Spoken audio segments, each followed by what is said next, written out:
चलिए, बड़ी खबर है मिशन वैक्सीनेशन से जुड़ी हुई। 8 जनवरी को एक बार फिर ड्राई रन होगा।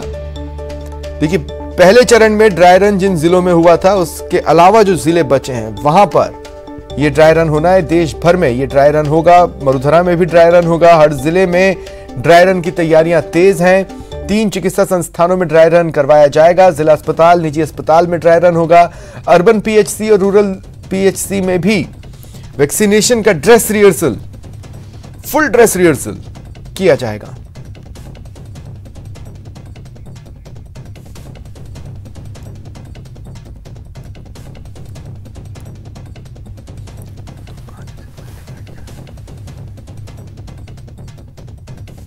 तो ड्राई रन टीकाकरण जिस किसी दिन भी होगा, जिस दिन भी वैक्सीनेशन किया जाएगा उस दिन कोई खामियां न रह जाएं, इसके लिए ये ड्राई रन बेहद इंपॉर्टेंट है। जैसा कि फुल ड्रेस रिहर्सल होता है।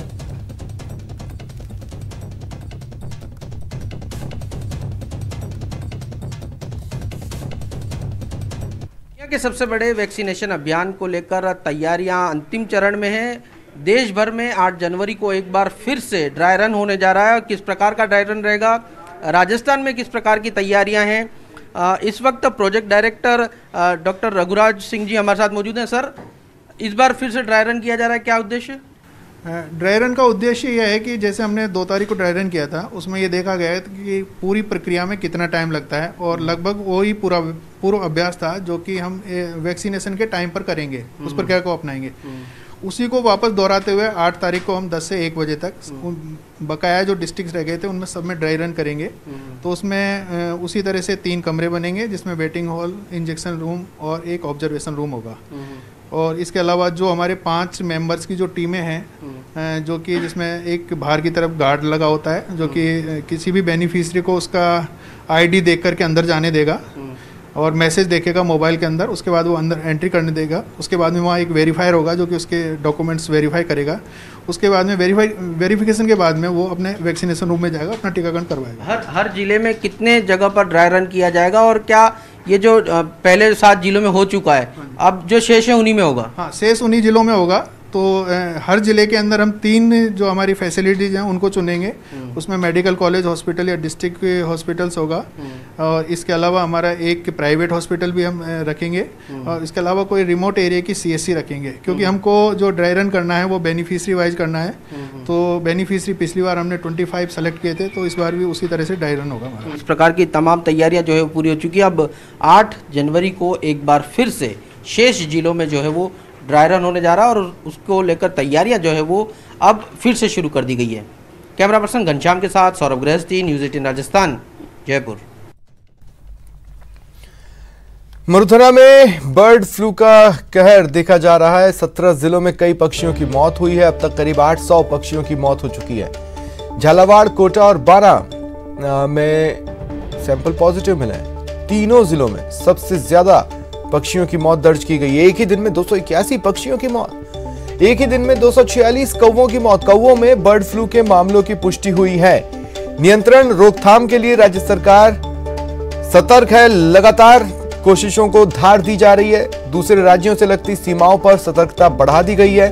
पोल्ट्री फार्म में संक्रमण फैलने से रोकने के भी प्रयास हो रहे हैं।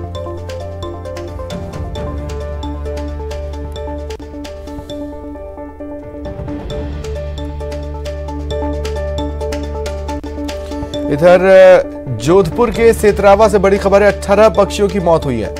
पशुपालन विभाग में हड़कंप है। पशुपालन विभाग की टीम मौके पर पहुंची है। सैंपल्स कलेक्ट किए गए, जांच के लिए भेजे जा रहे हैं। जोधपुर पशुपालन विभाग को भी सूचना दे दी गई है। अब बर्ड फ्लू को लेकर ग्रामवासी डरे हुए हैं।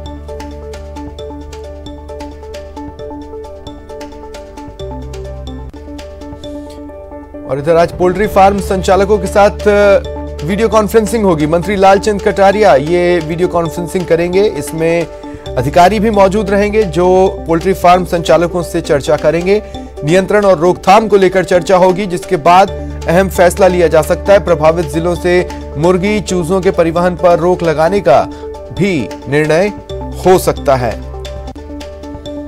सरकार गंभीर है, सतर्क है। बर्ड फ्लू के मामले जिस तरह से सामने आ रहे हैं उसके हिसाब से सतर्कता और बढ़ा दी गई है। राज्य स्तरीय 2 डॉक्टर की टीम कोटा संभाग के दौरे पर आज है और आज टीम झालावाड़ और बाना जाएगी।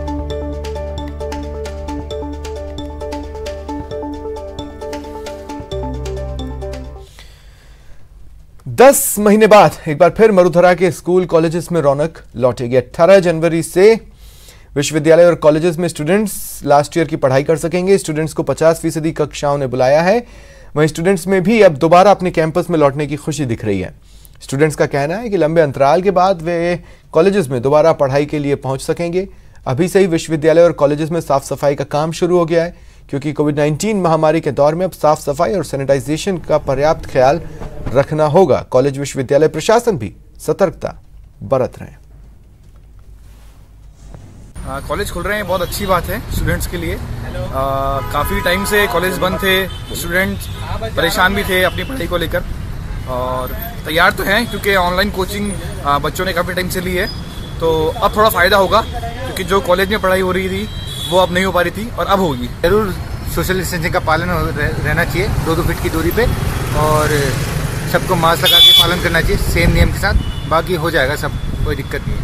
धीरे धीरे कंट्रोल करते रहेंगे सोशल डिस्टेंसिंग के साथ, तो सब हो सकता है। कोई कॉलेज तो वैसे शुरू हो रहे हैं, पर उनमें कोरोना की जो अभी नए स्ट्रेन आ रहा है उसके भी थोड़ी डर रहेगा।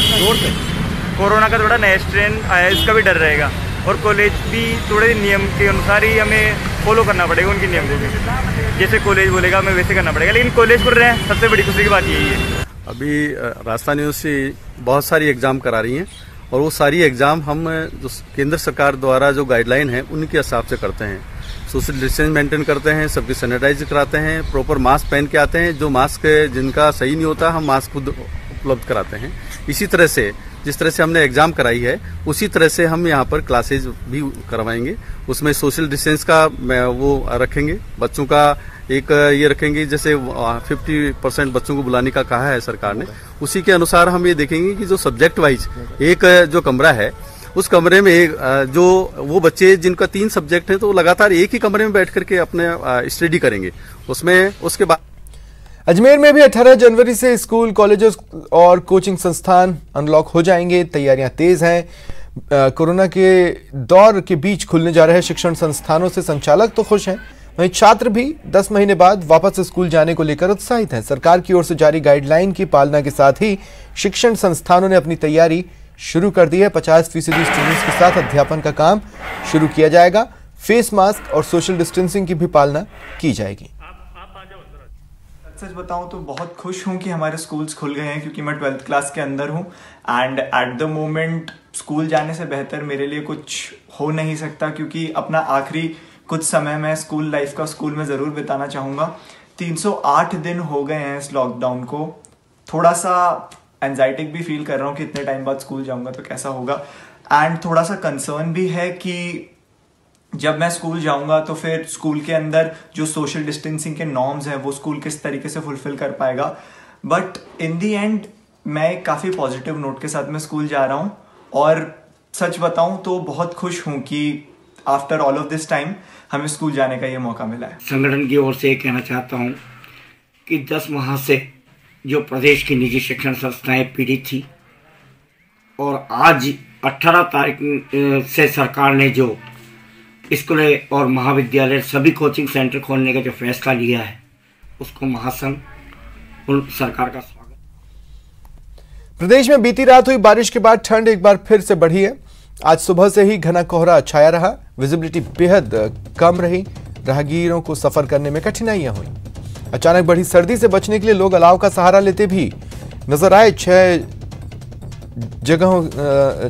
विभिन्न जगहों की तस्वीरें आप अपनी टीवी स्क्रीन पर देख पा रहे हैं, और 5 और तस्वीरें देखिए। कड़ाके की सर्दी के बाद प्रदेश में बारिश, ओलों का दौर भी चल रहा है। जयपुर, चूरू, जैसलमेर, करौली और दौसा में सर्दी तीखे तेवर दिखा रही है।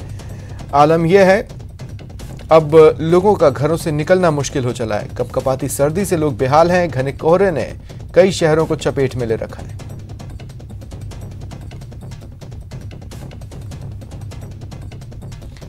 जयपुर में घने कोहरे ने लोगों का जीना मुश्किल कर दिया। कोहरे की वजह से विजिबिलिटी कम है, जिससे लोगों को गाड़ियां चलाने में दिक्कतें हो रही हैं।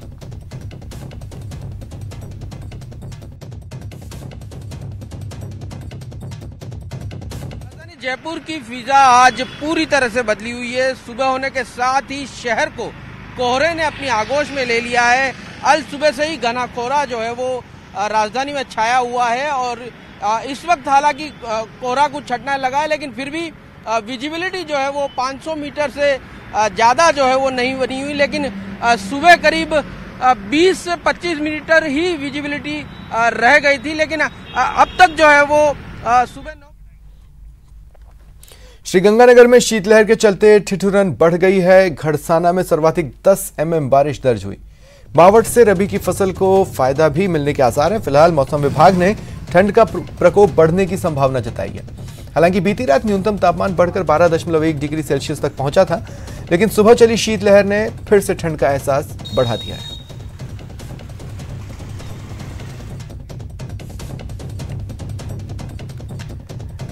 अजमेर में पिछले 3 दिनों से शीतलहर और बारिश का दौर चल रहा है। बारिश के बाद पूरा शहर घने कोहरे की चादर में लिपट गया। कोहरे की वजह से वाहन चालक परेशान रहे।